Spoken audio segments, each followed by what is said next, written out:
Hi. Okay, guys, it is day 2 of National Novel Writing Month. And I would say my first day, I wrote about 1,500 words.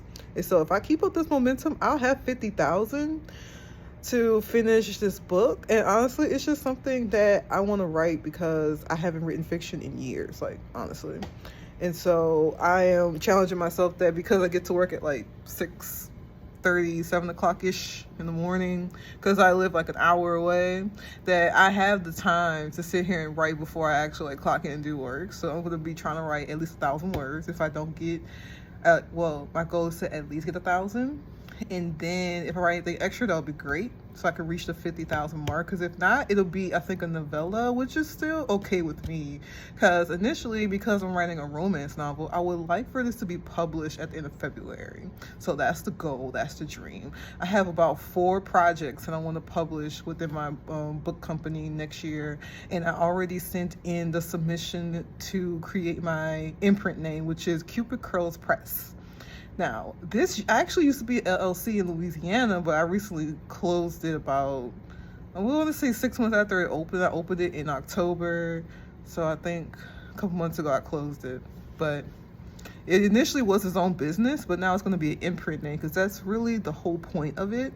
And I got the name from one of my friends. Like, he kind of called like back when I had curly hair, he would say I had Cupid curls, and I thought that was like the cutest, little thing he ever said. And so I just kind of kept it. And I thought, most like book publishing companies have the word press behind it, so Cupid Curls Press. And that's the name of my book imprint.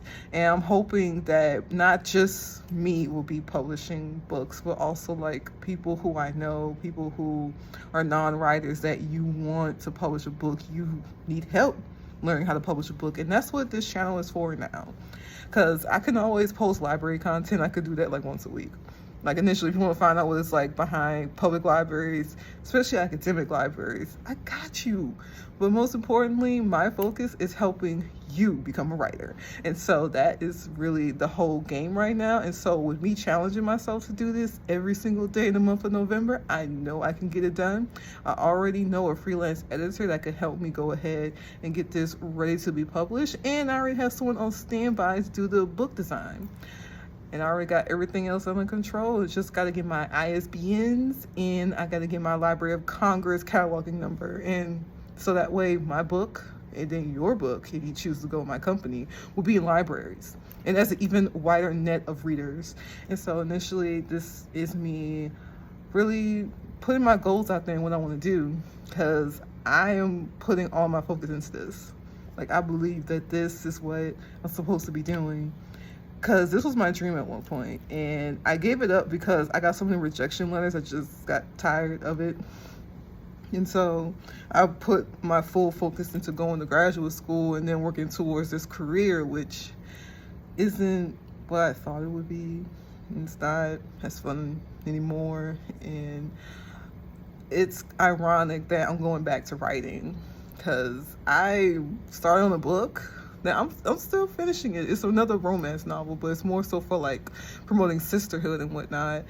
I started that in 2018 because I was trying to find a book to read, but I couldn't find that particular book, so I wrote it, but I haven't published it yet. And because I'm still working on it, I'm putting it on the back burner a little bit. And this one, I already have like initial like outline for this fictional story of 2 Black archivists falling in love at the HBCU.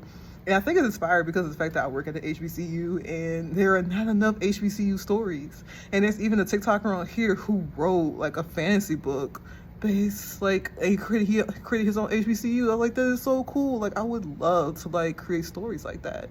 Like, we need more Black love stories. It's needed in the market. It's needed. People like to see representation, and that's what I want to deliver through my books, but also give out the skills and knowledge that I've learned. Because, guys, I've been in school for like nearly all my 20s. Like, I started school at 17. I got my master's when I just turned 27. I got 10 years worth of knowledge of writing, publishing, libraries, archives. Come on now. Like, if there's anyone else to consider themselves an expert, I feel like I would. And so I want to spread that knowledge. I don't want to keep it in me. And that's why I create the company. That's why I'm challenging myself to do this book. And I'm also helping you to write a book as well. And so if you follow my Instagram, Evie the Poet, I'm going to be posting different like creative writing series and how to write personal narratives and how to be descriptive with your writing and whatnot. So stay tuned. Have a morning, guys. With the get to writing.